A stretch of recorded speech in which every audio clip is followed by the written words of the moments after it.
mosaic into this place.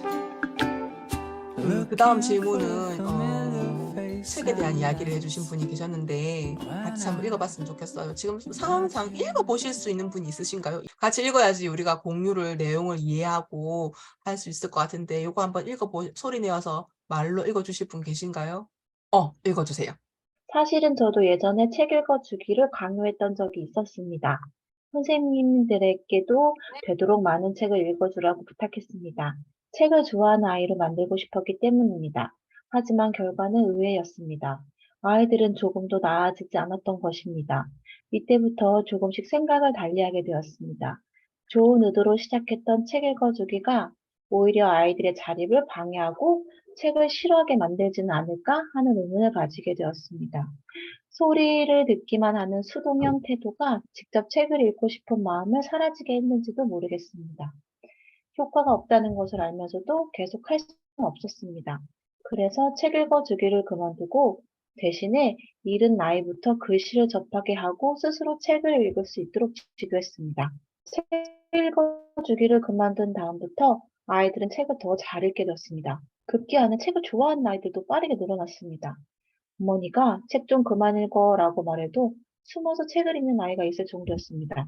이렇게 말하는 어머니도 있었습니다. 치과에 가도 책꽂이에 책을 먼저 골라요. 그걸 들고 치료를 받아요. 책을 읽어주기보다는 조금 힘들더라도 글자를 익히게 해 자기 힘으로 읽도록 하는 게 책을 좋아하는 아이로 만드는 요령입니다. 이 단순한 사실을 깨닫기까지는 정말로 오랜 시간이 걸렸습니다. 그 다음 페이지. 요것도 읽어주세요. 4살이 되면 책을 읽어주지 않는다. 아이의 재능을 믿고 노란 거요? 네, 아니다. 아이의 재능을 믿고 자립을 이끌기 위해 어른들을 될 수 있는 한 아이에게서 손을 뗄 필요가 있습니다. 최근에 신문을 읽다가 깜짝 놀랄 일이 있습니다. 중학생에게 책 읽어주기를 하는 사람들이 있다는 것이었습니다. 앞을 못 보는 사람들이 아니라 지극히 평범한 아이들 대상으로 말입니다. 글자를 읽지 못하는 3살 아이들에게 책을 읽어주는 것은 바람직하지만 중학생에게까지 책을 읽어준다는 것은 작은 친절, 큰 민폐에 지나지 않습니다. 정말로 잘하는 일이라고 판단해서 하는 것인지 되묻고 싶을 정도입니다. 스스로 책을 읽을 수 있는 아이들을 대신에 읽어주는 것은 그들의 자립을 가로막을 뿐입니다. 책 읽어주기는 수동형 공부에 속합니다. 이것을 지속하면 수동형 태도가 습관으로 굳어져 자립은 더욱 멀어집니다. 글자는 소리와는 엄연히 다른 정보의 습득 수단입니다. 자, 좋습니다. 자, 이 내용은 제가 지난번 독서 강연에서 이야기했던 것과 어떻게 보면 조금 거리가 있는 이야기일 수 있잖아요. 그쵸? 아이들에게 최대한 책을 많이 읽어줘라, 오래 읽어줘라, 뭐 했던 이야기와 다르게 4살 되면 더 이상 책을 읽어주지 말래, 지금. 그쵸? 요 내용을 읽고 어떤 생각이 드셨는지 채팅창을 통해서 한번 자기 의견 좀 남겨주시면 좋을 것 같습니다. 너무 극단적인 것 같아요. 왜? 중학생은 좀 이해가 되지만 4살은 좀 이르지 않나 싶어서 저는 주로 책에서 잠자리 독서 얘기를 많이 들었는데 상호 간의 대화가 없이 글만 읽어주는 건 나쁘다고 말하는 게 아닐까요? 그쵸? 육아는 역시 케바케구나 라는 생각이 들어요. 그쵸? 자, 요 책은 아이의 숨겨진 능력을 이끌어내는 4개의 스위치라는 책이고 일본에 있는 요코미네 유치원에서 일어난 이야기 를 그걸 책으로 이렇게 담아놓은 내용인가 봐요. 그러니까 여기 앞 페이지에 보면 선생님이라는 단어가 나오잖아요. 여기에 되도록 많은 책을 읽어달라 원생들에게 그랬는데 의외로 책을 좋아하는 아이가 안 됐다는 거예요. 우리가 어떤 이야기를 수용할 때 지금 어떤 분은 케바케라고 말씀하셨는데 어떤 맥락에서 나온 이야기인지를 아는 경우는 좀 중요하다라고 생각을 하거든요. 그리고 그러면서 평균의 함정에 빠지면 안 된다는 이야기도 저는 좀 들려드리고 싶어요. 평균의 함정에 대해서 좀 들어보셨죠? 일테면 우리 반의 평균이 50점이라는 이유로 그러면 넌 몇 점이야? 그러면 넌 한 반에서 반 정도 되는구나. 아닐 수 있다는 거죠. 시험이 너무 어려우면은 55점이 1등일 수도 있고 그렇죠. 그 평균이라는 함정에 우리가 빠져서 미루어 함부로 짐작하는 일들은 좋은 결과치를 얻기가 어렵거든요. 제가 요 이야기만 듣고 느꼈던 거는 기본적으로 유치원은 선생님이 한 명이 있고 1대1이 아니잖아요. 아이들과 함께.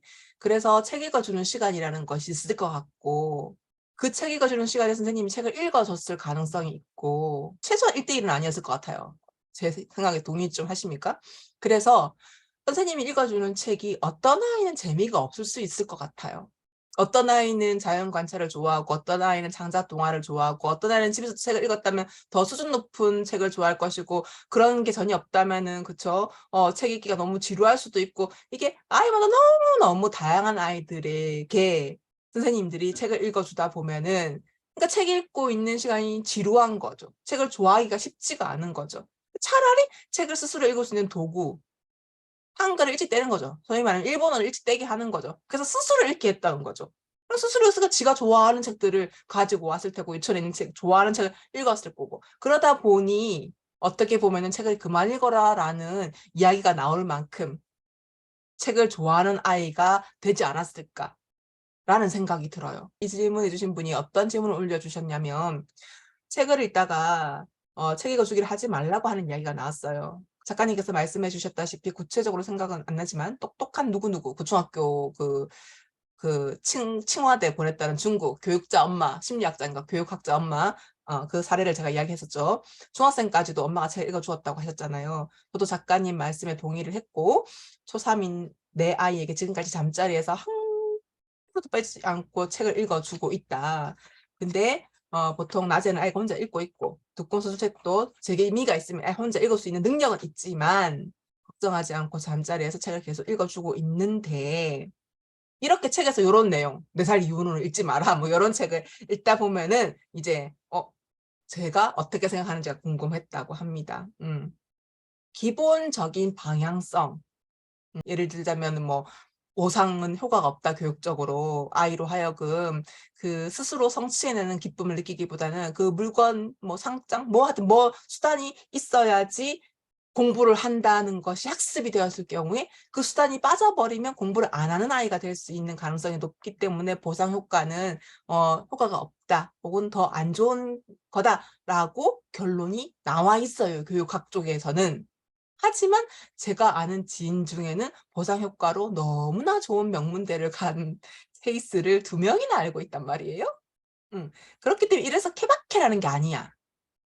아이에 따라서 다르게 적용을 해야 되는 거죠. 본질은 가지고 가되. 제가 그래서 이야기했잖아요.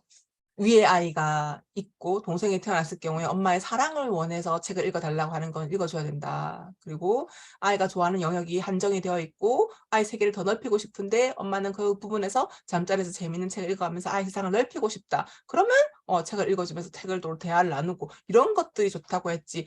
이건 이래 이런 거는 없다라고 말씀을 드렸고 같은 맥락으로 이해를 해주시면 좋을 것 This 같습니다. type of luck, your guy just messed up and beat your cat.